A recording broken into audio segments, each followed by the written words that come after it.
নির্বাচিত হলে এলাকার সমস্যা অগ্রাধিকার ভিত্তিতে সমাধানের আশ্বাস দিয়েছেন চট্টগ্রাম ৯ আসনে বিএনপির প্রার্থী আবু সুফিয়ান। দুপুরে নগরীর জামাল খানের একটি রেস্টুরেন্টে গণমাধ্যম কর্মীদের সাথে মত বিনিময়কালে তিনি বলেন, তার নজর থাকবে জনদুর্ভোগ লাঘব আর বেকারত্ব দূরীকরণ সহ গুরুত্বপূর্ণ বিষয়গুলোর দিকে। আবু সুফিয়ান পতিত আওয়ামী লীগ সরকারের দুঃশাসনকে সামনে এনে জুলুম নির্যাতনের নানা চিত্র তুলে ধরেন। বলেন, চরম বৈরী সময় পার করে জনগণের সেবা করার সুযোগ পেয়েছেন তিনি। বিএনপি নেতারা মত বিনিময় অনুষ্ঠানে উপস্থিত ছিলেন। আবু সুফিয়ানের সমর্থনে আজকের এই সাংবাদিক সম্মেলনে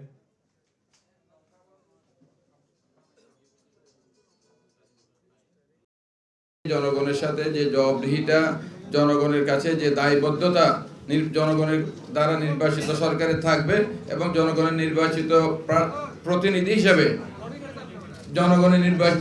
হিসাবে এগুলা দূরীকরণে মানুষের স্বাভাবিক জীবনযাপন, স্বাচ্ছন্দ্যময় জীবনযাপনের জন্য চেষ্টা করব।